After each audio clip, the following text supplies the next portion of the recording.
Shalom jemaat GKT Sola Gracia yang dikasihi oleh Tuhan.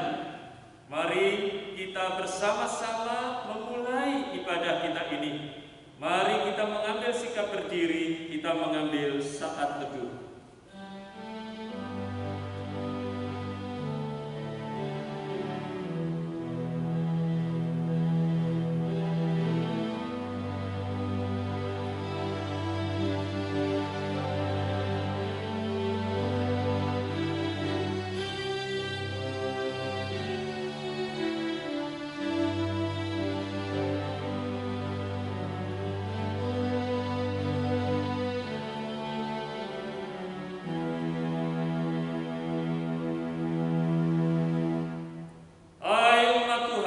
Beribadahlah kepada Tuhan dengan tulus, ikhlas, dan setia.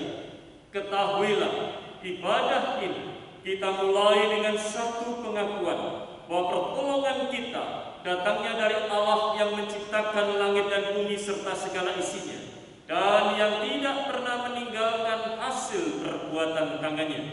Turunlah atas kita kasih karunia dan damai sejahtera dari Allah Bapa, Putra, dan Roh Kudus. Amin.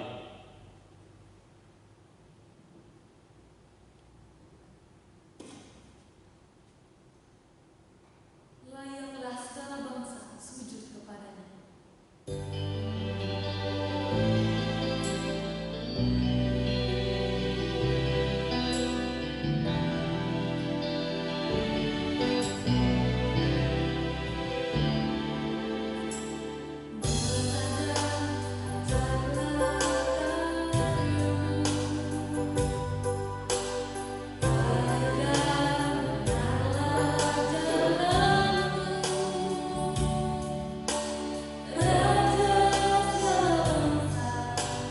Yeah.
sudah siap.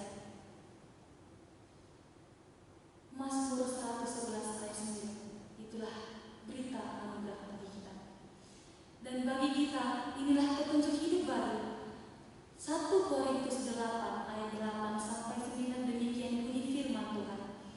Makanan tidak membawa kita lebih dekat kepada Allah. Kita tidak rugi apa-apa kalau kita tidak makan, dan kita tidak untung apa-apa kalau kita makan. Tetapi jagalah supaya kebebasan ini jangan menjadi batu sandungan bagi mereka yang lemah. Bapak Ibu yang dikasihi Tuhan, dipersilakan duduk kembali. Saat ini kita mau menaikkan pujian. Yesus menginginkan aku sebagai wujud ungkapan kita kepada-Nya.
Semuanya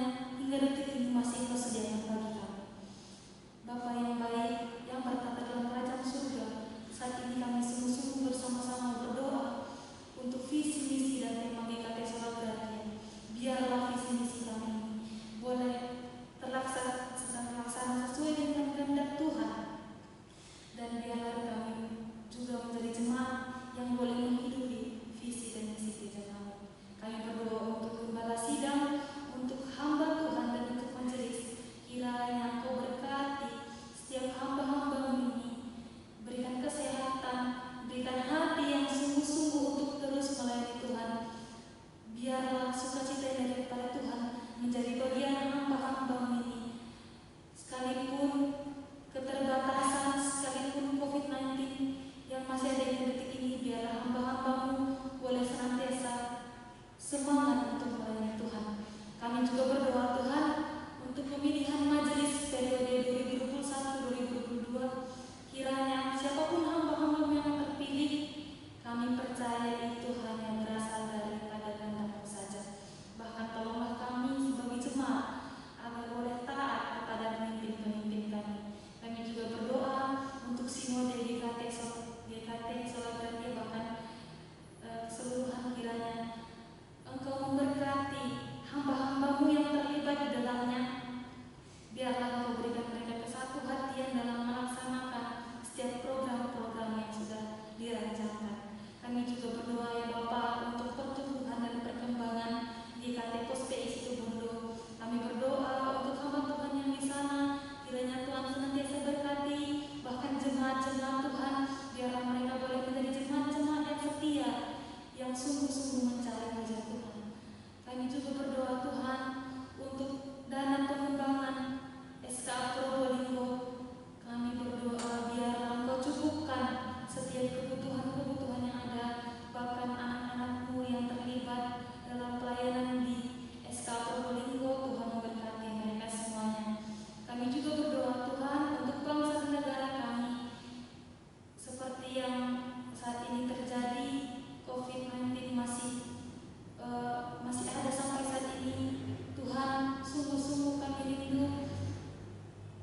Ibu Saudara yang dikasihi oleh Tuhan, kita kembali melaksanakan ibadah daring dalam jaringan. Oleh karena untuk sementara waktu ya kita tidak melaksanakan kebaktian di gedung, oleh karena memang demi keamanan kita bersama. Nah, kita akan ibadah daring kurang lebih dalam 1 bulan ini, dan setelah 1 bulan kita akan evaluasi kembali bila mana ya telah cukup aman untuk kita melaksanakan ya ibadah di dalam gedung secara bersama-sama. Maka kita akan laksanakan kembali tentu dengan protokol kesehatan yang ketat. Setiap anggota jemaat diharapkan disiplin ya, tidak membuka masker selama di dalam ruang ibadah, juga betul-betul jaga jarak, terlebih saat memberikan persembahan ke kotak persembahan perlu disiplin menjaga jarak tiap orang supaya kita saling menjaga, bertanggung jawab terhadap tubuh yang merupakan milik Allah, bait Roh Kudus ini, yang mana kita punya tanggung jawab jaga kesehatannya untuk hormat kemuliaan nama Tuhan. Baik, Bapak Ibu Saudara yang dikasihi oleh Tuhan, kita bersama hari ini akan mengumpuli satu tema ya. Bolehkah makan persembahan berhala? Ya, maksudnya makan makanan yang sudah dipersembahkan kepada berhala. Boleh tidak orang Kristen makan makanan yang demikian? Ini menjadi pergumulan, pertanyaan ya orang-orang yang memang rindu melakukan hal yang benar. Nah, oleh karena itu Bapak Ibu Saudara, kita bersama akan menggumuli tema ini pada hari ini. Dan sebelumnya mari bersama kita berdoa, kita mohon Roh Kudus yang menolong setiap kita. Bapa dalam surga, kami bersyukur kembali kami boleh beribadah meski secara dalam jaringan. Kami tetap bersyukur dan kami percaya bahwa kuasa Tuhan tidak dibatasi oleh jaringan, oleh keterbatasan manusia, oleh keterbatasan alat, karena Tuhan Maha Kuasa sanggup menembus setiap hati sesuai dengan cara Tuhan sendiri. Dan hari ini kami bersama-sama hendak baca, dengar, dan merenungkan firman Tuhan. Mohon Roh Kudus yang menerangi hati pikiran setiap kami, supaya tatkala kami membaca, mendengar, dan merenungkan firman Tuhan, hati pikiran kami diterangi, kami boleh mengerti kebenaran firman Tuhan, menerimanya sebagai standar moral kehidupan, dan melaksanakannya di dalam kehidupan sehari-hari dengan setia. Inilah kami, ya Bapa. Mohon lindungi kami dari si jahat, dari iblis yang perlu tipu daya. Peliharalah kami di dalam kasih dan rahmat-Mu.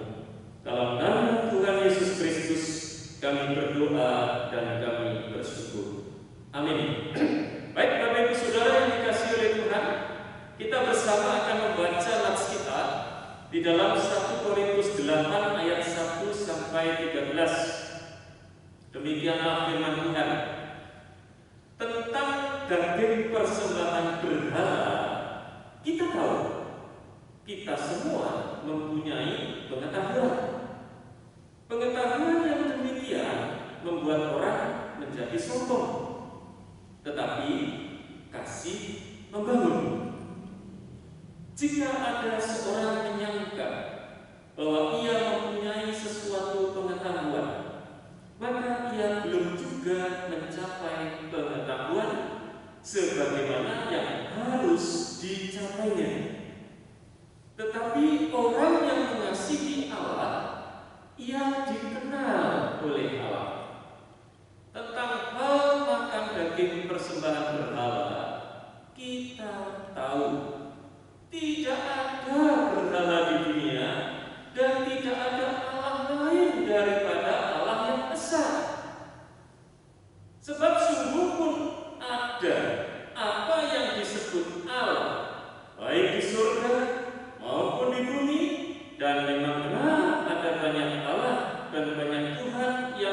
dunia. Namun bagi kita hanya ada satu Allah saja, yaitu Bapa, yang daripadanya berasal segala sesuatu, dan yang untuk Dia kita hidup. Dan satu Tuhan saja, yaitu Yesus Kristus, yang olehnya segala sesuatu telah dijadikan, dan yang karena Dia kita hidup.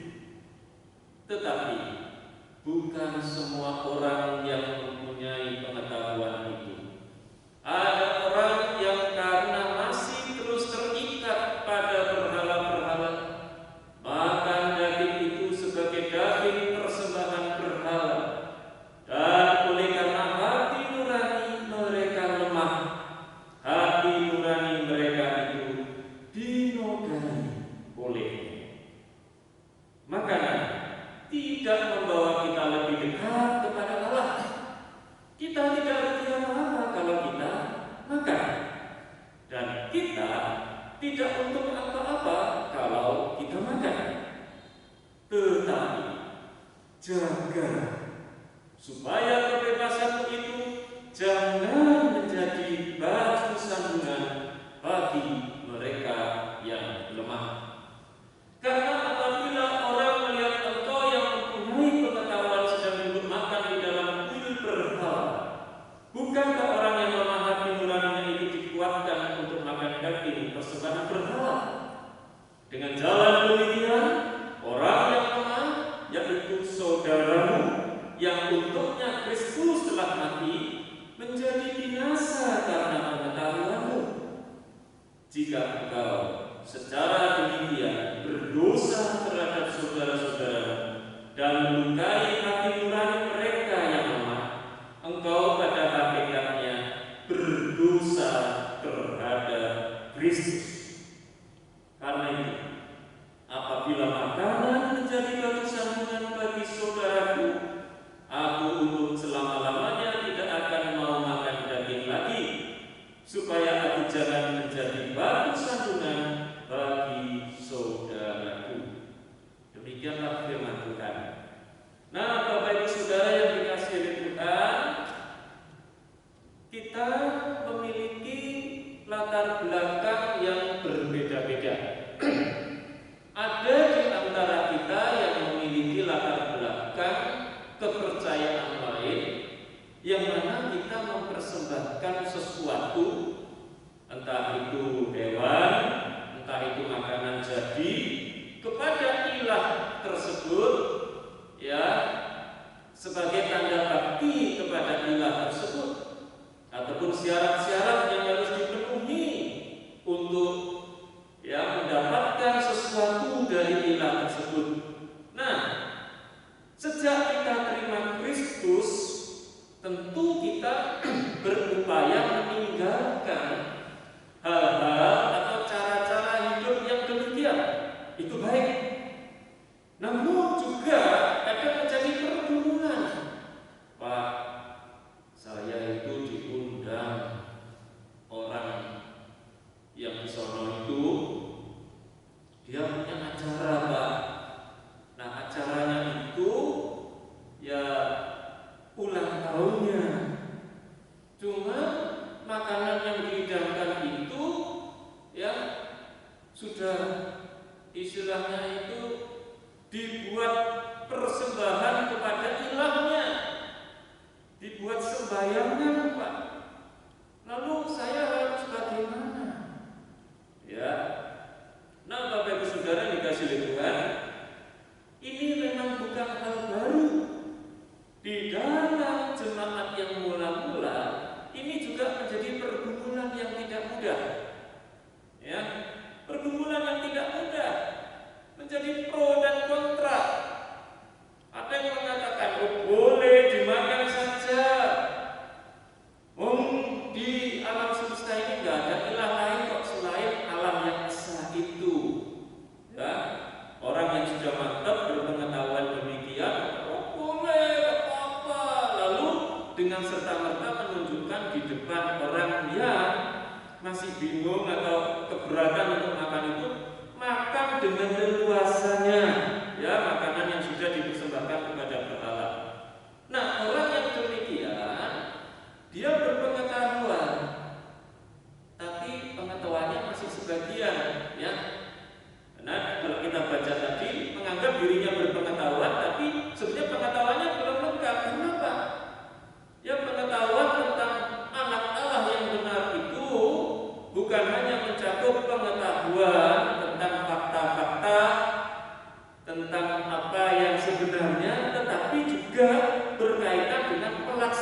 betul-betul mau meninggalkan pengalaman masa lalunya dengan kuasa-kuasa gaib atau ilah-ilah lain.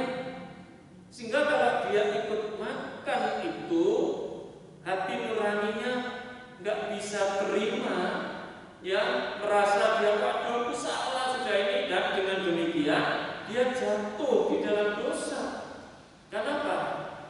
Dia makan tetapi sesungguhnya dia tidak meyakini boleh dimakan apa tidak, ya, dan itu bersalah di hadapan Tuhan kalau sampai demikian.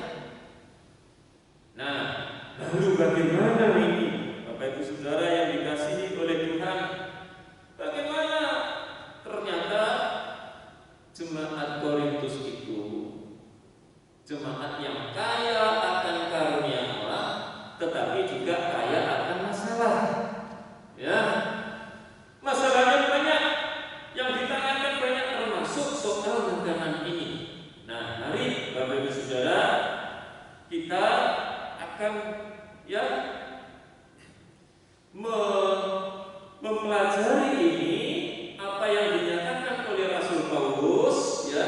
Lalu saya akan mengajak kita untuk melihat landasan penting baik perkataan Tuhan Yesus maupun, ya, apa yang dikatakan di dalam Perjanjian Lama. Nah, Bapak Ibu Saudara yang dikasihi oleh Tuhan, bolehkah makan persembahan berhala? Landasan pentingnya kita harus ingat dulu. Yang pertama apa? Mengasihi Allah. Itu tertulis di dalam ayat yang ketiga. Nah, mari kita lihat ayat yang ketiga itu. Tetapi orang yang mengasihi Allah, ia dikenal Allah. Jadi bukan hanya mengandalkan masalah tahu secara pengetahuan secara otak, tapi ada pengenalan akan Allah, ya, mengasihi Allah. Dan tentunya hukum terutama itu bukan hanya mengasihi Allah, tetapi juga mengasihi sesama manusia. Itu implikasinya, ya. Tapi dalam kaitan ini dikutip oleh Rasul Paulus, mengasihi Allah. Dari mana landasannya itu? Di Perjanjian Lama banyak disebut mengasihi Allah. Di Perjanjian Baru ditegaskan lagi oleh Tuhan Yesus di dalam Markus 12 ayat 30. Kasihilah Tuhan Allahmu dengan segenap hatimu, dan dengan segenap jiwamu, dan dengan segenap akal budimu, dan dengan segenap kekuatanmu. Ya, jadi sebelum jawab boleh atau tidak itu landasannya harus jelas dulu. Ya, bukan asal karena aku tidak senang aku bilang tidak boleh, karena aku senang boleh. Tidak, tetapi harus ada landasannya di dalam kitab suci itu bagaimana.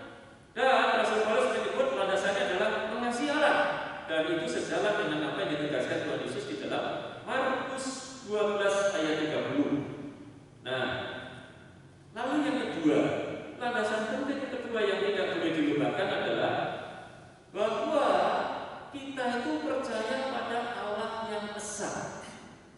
Artinya apa? Yang disebut dewa-dewa, dewa lain, Baal, Molok, apa dan lain, itu bukan Allah. Ya, ini penting. Kita tidak mengakui itu sebagai Allah. Allah kita adalah Allah yang esa. Nah, Allah yang esa ini dijabarkan oleh Rasul Paulus berkaitan dengan kasus ini mulai ayat 4 sampai 6. Mari kita lihat ayat 4. Ya, yang warna biru itu, kita tahu tidak ada berhala di dunia ini dan tidak ada Allah lain daripada Allah yang esa. Ini penting. Ya, sebab sungguh pun ada yang disebut Allah, bukan Allah itu, dewa itu penunggune, baik di surga maupun di bumi. Dan memang benar, ada banyak orang menyebut, oh ini Allah ini, dewa laut, dewa apa, seperti di Yunani itu ada dewa Neptunus, ya, ada dewa ini, dewa itu, dan lain sebagainya. Nah, yang demikian, ya. Namun bagi kita hanya ada satu Allah saja. Ini penting, yaitu Bapa, yang daripadanya berasal segala sesuatu, dan yang untuk Dia kita hidup.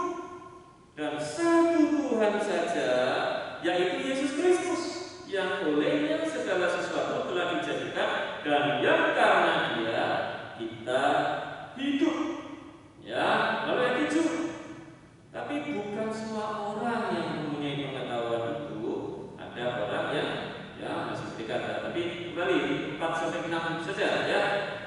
Nah, apa yang dikatakan Rasul Paulus berkaitan dengan Allah yang esa ini itu terkait juga di dalam Taurat itu. Kalau kita membaca Ulangan 6 ayat 4 itu Shema Yisrael ya.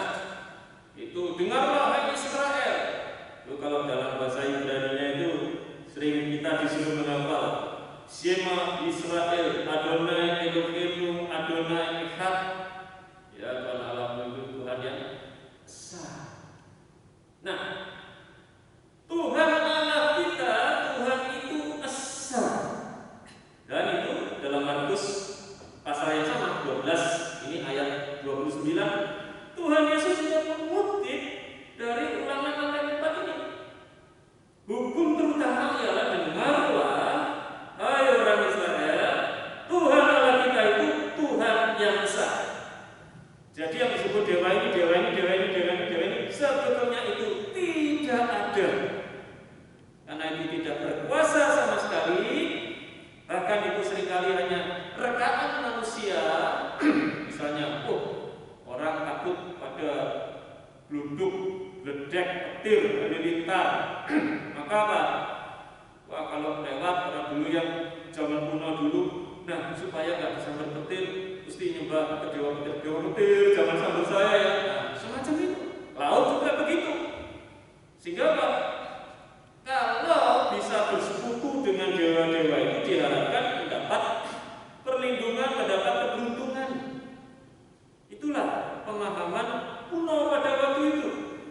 Nah, tetapi di dalam umat Tuhan itu percaya pada Allah yang esa. Bukan Allah ini, Allah yang lain, tetapi Allah yang esa, yang satu-satunya ada di alam semesta ini mencipta segala yang ada. Ya, itu. Ini penting. Jadi sebelum jawab boleh makan apa enggak, jelas dulu dewa lain sebenarnya enggak ada. Bahkan kalau saya perluas lagi, dewa-dewa atau kekuatan-kekuatan tertentu yang muncul, seringkali juga ada di situ tipuan iblis yang berusaha menyesatkan manusia, menjauhkan manusia dari Tuhan, sehingga seakan-akan ada ilah lain, ada Tuhan lain yang juga hebat. Padahal itu iblis yang menipu. Loh, kok bisa ya namanya iblis itu bapak pembohong, bapak dusta, bapak segala dusta. Dia bisa ngamal seperti malaikat terang. Ya, itu nanti bahasan lain lebih rinci lagi. Nah, yang ketiga Bapak Ibu Saudara, landasan pentingnya di dalam bagian yang Rasul Paulus tulis ini apa? Mengasihi saudara-saudara yang lemah. Ya, apa maksudnya lemah? Nah, di dalam bagian ini yang mengacu kepada mereka yang baru saja percaya, baru saja lepas dari kepercayaan lama, yang tentu percaya dewa-dewa itu berhala dan sebagainya, lalu menjadi pengikut Kristus. Nah, tentu sekian tahun, bahkan sekian puluh tahun mereka terikat oleh belenggu kesia-siaan yang itu percaya kepada ilah-ilah lain. Dan sekarang mereka baru dibebaskan. Ibarat seorang Kristen itu masih bayi rohani. Yang dia perlukan adalah susu, bukan makanan keras. Pengetahuannya belum dalam. Jangan dituntut ya untuk menjadi sama pemahamannya dengan orang-orang yang sudah mengenal Kristus sedemikian dalam. Nah, mengasihi saudara-saudara yang lemah. Mari kita lihat ayat 7, ayat 9 sampai 12. Tetapi bukan semua orang yang mempunyai pengetahuan itu. Ada orang yang karena masih terus terikat pada berhala-berhala,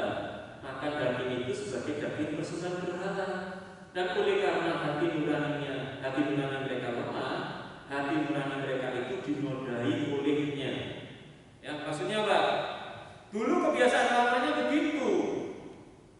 Dan sekarang setelah ikut Kristus, kalau suruh makan itu lagi itu rasanya merasa bersalah, merasa berdosa. Udah ini aku dulu makan ini kan karena ikut dewa itu. Nah, sekarang kalau lihat orang Kristen yang sudah lama pemahamannya sudah bagus, kok makan? Berarti orang Kristen apa ikut dewa itu? Tapi kan tidak. Nah, tapi orang yang baru percaya ini, baru terlepas ini, ya pada zaman itu, karena zaman itu apa? Politeisme, orang percaya pada banyak Allah. Beda zamannya dengan sekarang. Walaupun sekarang masih ada orang yang politeisme, tapi sudah sangat berbeda. Nah, pada zaman itu orang seringkali ya percaya pada berhala-berhala. Berhala-berhala itu artinya apa? Tidak cuma satu dewa yang disembahnya, tidak cuma satu berhala yang dia percayai, ada banyak. Malah orang Kristen itu disebut orang yang tidak mengenal Allah karena apa? Allahnya cuma satu. Tidak seperti mereka punya banyak Allah, punya banyak dewa. Ya, jadi ini perbedaan ini.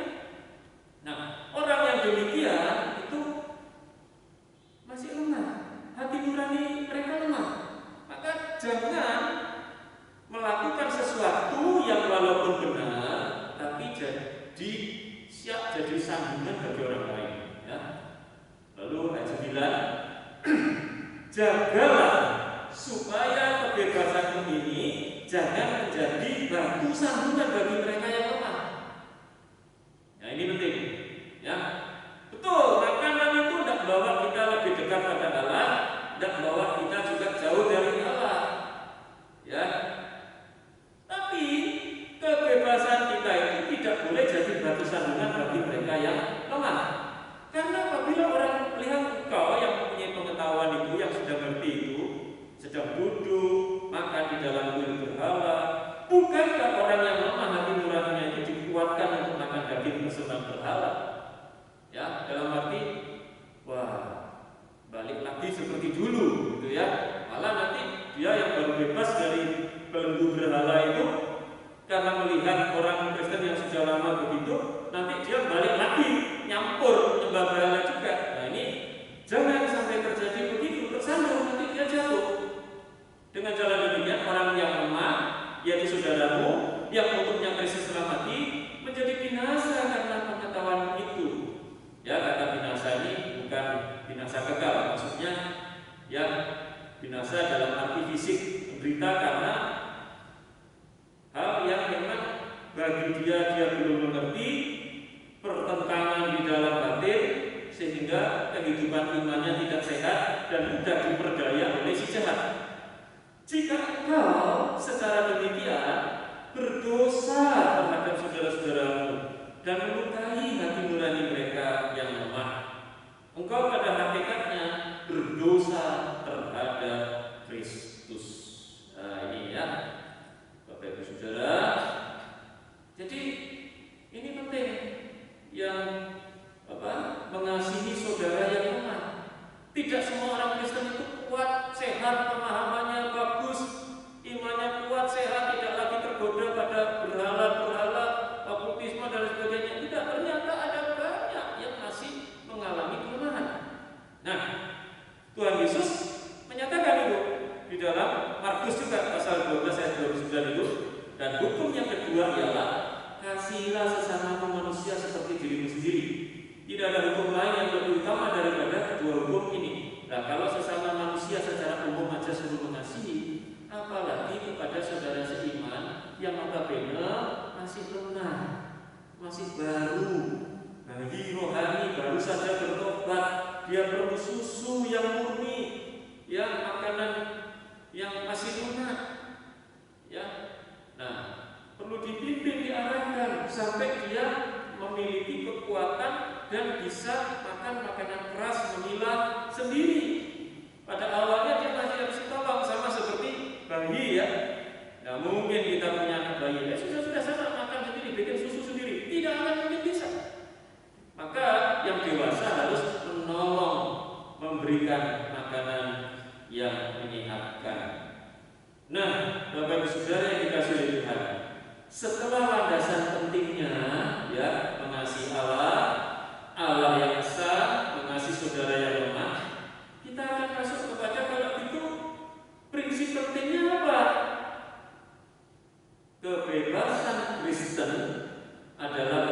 kebebasan yang bertanggung jawab. Jadi prinsip pentingnya adalah kebebasan Kristen yang bertanggung jawab. Orang Kristen itu merdeka, bebas, tapi tidak membuat atau menggunakan kebebasan itu menjadi sandungan bagi orang lain, apalagi bagi mereka yang lemah imannya sampai mereka jatuh dalam dosa. Tidak. Kebebasan Kristen adalah kebebasan yang bertanggung jawab. Nah, pada surat yang sama yang kita bahas ini kan pasal 8. Ternyata di pasal 10 disambung lagi oleh Rasul Paulus. Ya, saya kutip yang ayat 31. Aku menjawab, jika engkau makan, atau jika engkau minum, atau jika engkau melakukan sesuatu yang lain, lakukanlah semuanya itu untuk kemuliaan Allah. Jadi boleh makan enggak? Boleh. Tapi juga harus bertanggung jawab. Ya. Itu dibahas lebih jelas di pasal 10, ya. Nah, makanan ayat 8 tadi sudah ditulis ya. Tidak membawa kita lebih dekat kepada Allah. Kita tidak rugi apa-apa kalau kita tidak makan, dan kita tidak untung apa-apa kalau kita makan. Jadi sebetulnya jelas dalam pasal 8 maupun pasal 10 Rasul Paulus itu membolehkan makan, ya, berdasarkan ajaran Tuhan. Tidak apa-apa, tapi jangan menjadi sandungan, ya. Nah, tentu Rasul Paulus tidak sembarangan dalam hal ini.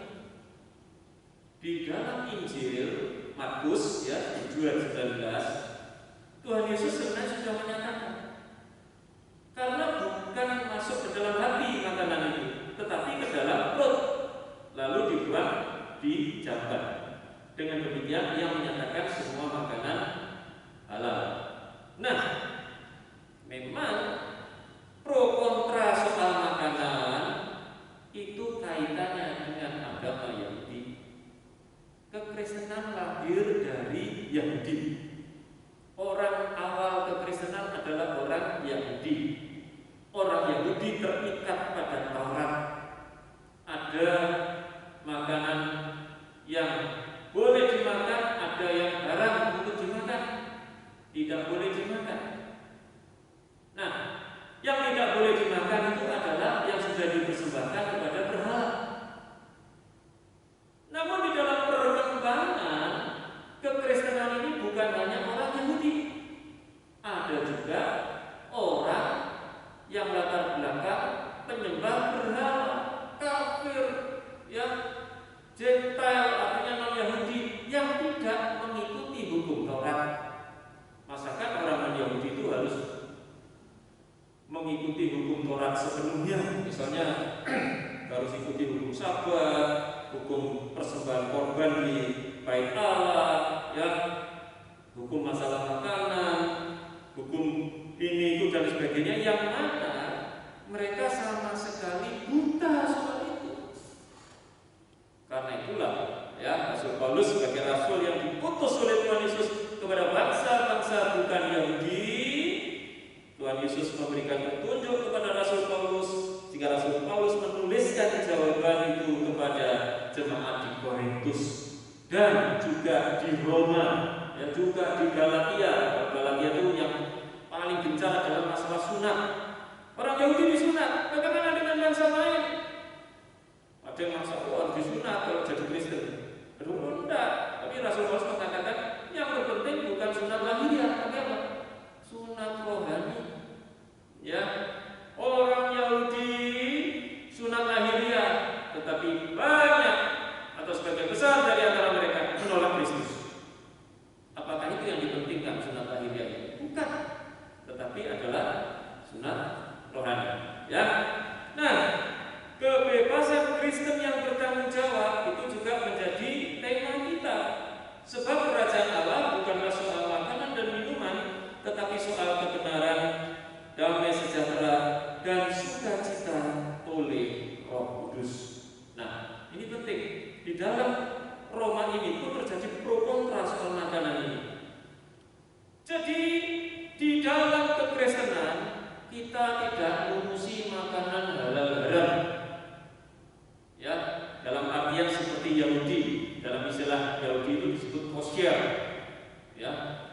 Kita tidak terikat urusan makanan itu seperti pada hukum Taurat.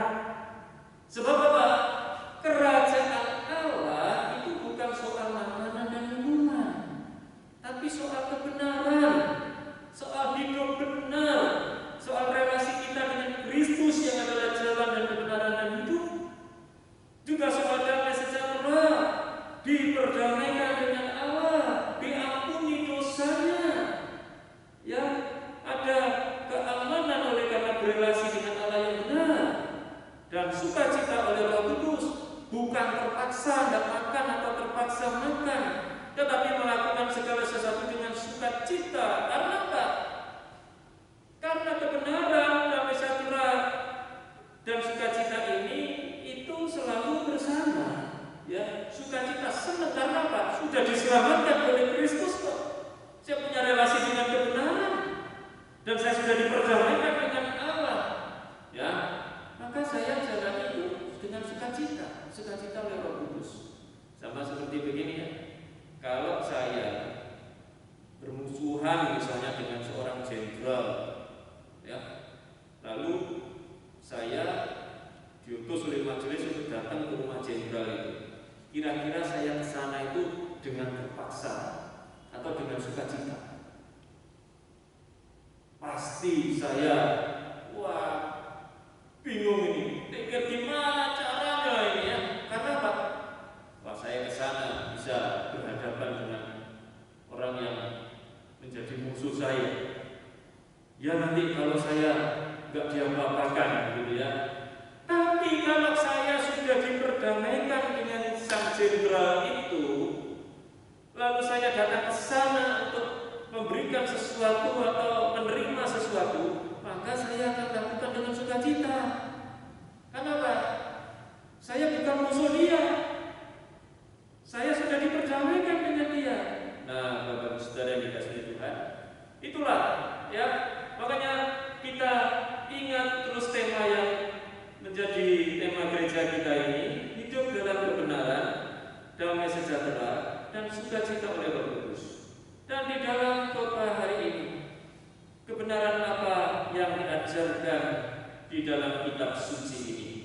Ya, kita telah ya ingat landasan penting. Apapun sebetulnya yang kita lakukan, bukan hanya masalah boleh makan makanan yang sudah dipersembahkan pada berhala atau tidak. Landasan pentingnya adalah mengasihi Allah. Kita ingat Allah kita adalah Allah yang esa, yang memang dalam perkembangannya Allah yang esa itu menyatakan sebagai Tritunggal. Nah, itu nanti dalam kesempatan lain kita akan bahas. Lalu juga mengasihi saudara yang lemah. Kalau ada saudara yang lemah, jangan malah dijatuh-jatuhkan, tetapi kita bersikap berlaku supaya dia tidak tersandung, tapi dia terdorong untuk lebih memahami dan pada akhirnya ya boleh menjadi dewasa, menjadi kuat menjalani kehidupan ini. Dan yang kita lakukan adalah kebebasan Kristen yang bertanggung jawab. Jadi praktisnya kalau Bapak Saudara diajak makan, diberi makanan, tidak usah bingung, waduh ini bekasnya sembayangan pada ilah-ilah lain. Ini sudah dipersembahkan berhala ya. Bapak Saudara, saya mau kasih tahu. Bapak Saudara makan nasi kan ya? Berasnya dari mana? Petani ya? Tahu enggak Bapak Saudara? Petani itu pakai selamatan kepada Dewi Sri atau ilah-ilah lain apa enggak? Kita enggak bisa periksa. Ya. Lalu Bapak Saudara beli daging. Tahu enggak Bapak Saudara? Dagingnya itu disembelih atas nama Allah yang mana? Ya. Tapi di dalam bagian ini Rasul Paulus khususnya di 1 Korintus 10 ya. Itu kamu boleh beli daging, makan daging yang dijual di pasar tanpa melakukan pemeriksaan. Nanti Bapak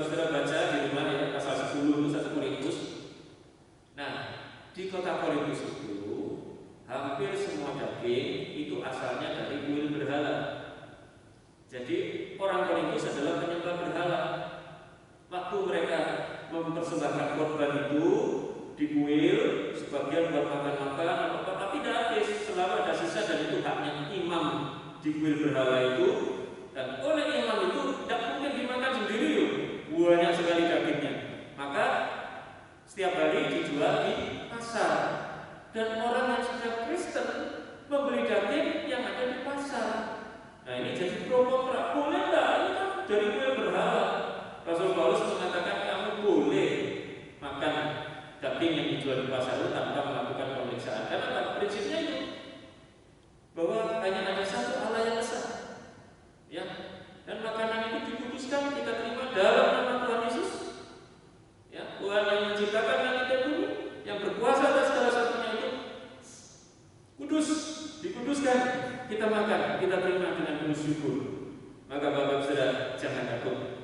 Tetapi saya juga memahami apabila ada di antara Bapak Saudara punya latar belakang tertentu, ya Bapak Saudara kalau makan makanan itu merasa hati nuraninya tertuduh, merasa begini begitu dan sebagainya, saya katakan jangan makan.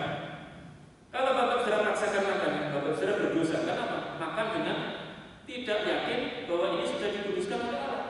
Jangan makan. Jadi baik makan maupun tidak ada soal. Asalkan kita dengan pemahaman yang benar, dengan motif yang benar. Kalau saya makan dalam rangka saya memuliakan Allah. Kalau saya tidak makan dalam rangka saya juga mau memuliakan Allah. Karena ini adalah kebebasan Kristen, tapi harus bertanggung jawab. Bapak Saudara dan saya tidak boleh paksa orang yang tidak mau makan untuk makan, tidak boleh paksa. Bapak Saudara juga tidak boleh melarang orang yang mau makan hanya karena kita memilih untuk tidak memakan. Karena itu, Bapak Saudara bolehkah makan daging yang sudah dipersembahkan pada berhala? Boleh. Tetapi jangan gunakan kebebasanmu untuk jadi sandungan bagi mereka yang masih lemah, mereka yang masih baru ikut Kristus, yang masih demikian ya, suasana batinnya masih terikat dengan masa lalunya berkaitan dengan persembahan-persembahan berhala. Nah, kita kembangkan kehidupan Kristen yang bertanggung jawab ini. Bebas, segala sesuatu diperbolehkan ya, tapi segala sesuatu itu tidak membangun. Ya, ini penting. Pilihlah apa yang membangun. Dan kita tutup dengan nas ini. Kerajaan Allah itu bukan soal makanan dan minuman, tapi soal kebenaran, damai sejahtera, dan sukacita oleh Roh Kudus. Mari kita terapkan prinsip ini di dalam kehidupan kita sehari-hari. Kita nyatakan Kristus yang hidup, Kristus yang memerdekakan kita, tetapi Kristus yang juga mau ya menyangkal diri sedemikian rupa demi menyelamatkan kita. Kita meneladani itu. Kita bebas, tetapi kita juga mau menyangkal diri demi saudara-saudara kita. Kiranya nama Tuhan yang dipermuliakan. Amin. Mari bersama kita berdoa. Bapa di dalam surga, kami bersyukur kalau pada hari ini kembali kami diingatkan oleh kebenaran firman. Kami rindu menjadi pelaku firman yang baik dan setia dan senantiasa memuliakan nama. Dalam nama Tuhan Yesus kami berdoa dan kami bersyukur. Amin.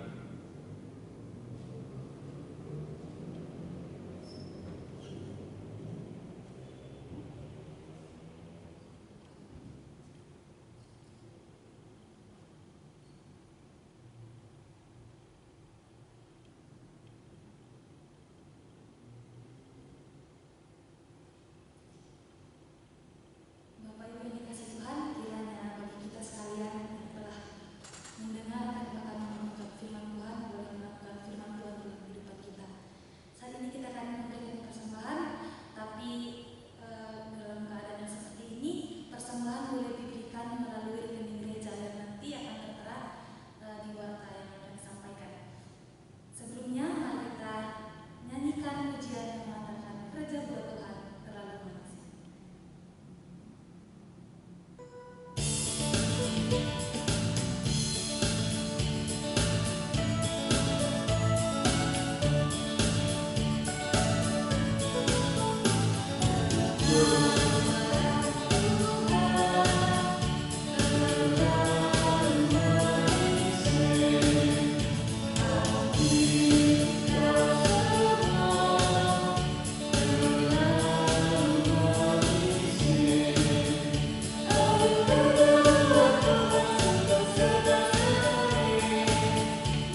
boleh ditransfer ke rekening atas nama Bapak Fendi Santoso, itu rekening BCA, nomornya 0392422224. Dan ini juga rekening pembangunan Sekolah Kristen Aletheia Probolinggo, rekening atas nama Kristen Aletheia Sabang PBL, nomornya 0395922225.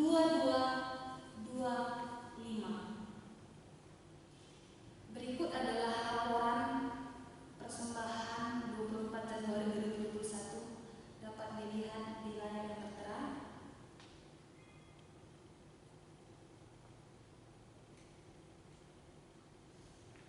Oh, yang ulang tahun akan didoakan oleh Bapak Gunawan.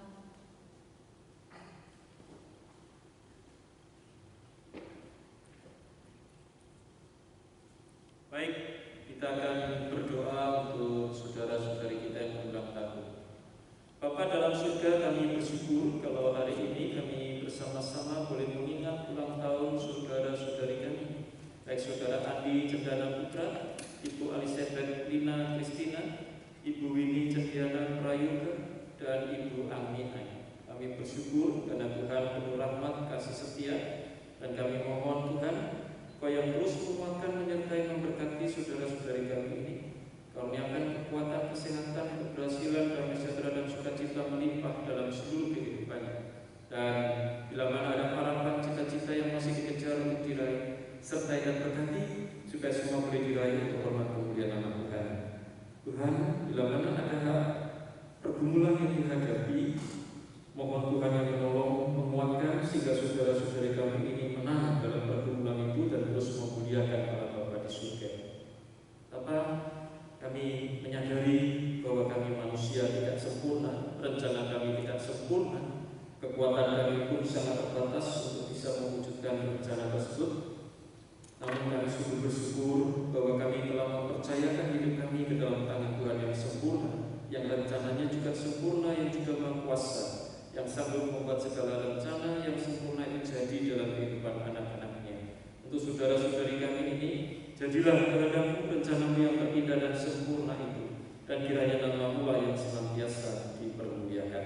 Dalam nama Tuhan Yesus kami berdoa dan kami bersyukur. Amin.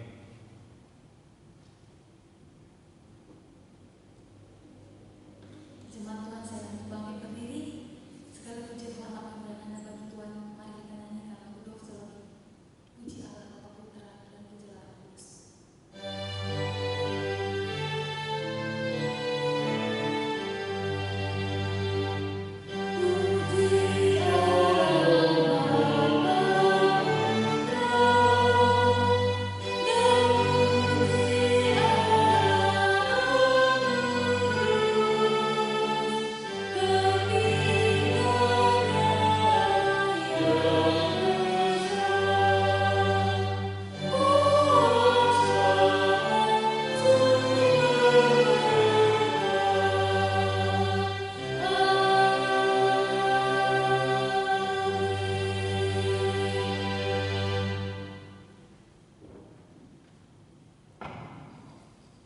Jemaat yang dikasihi oleh Tuhan, pulanglah dengan damai sejahtera, jadilah saksi Kristus yang setia.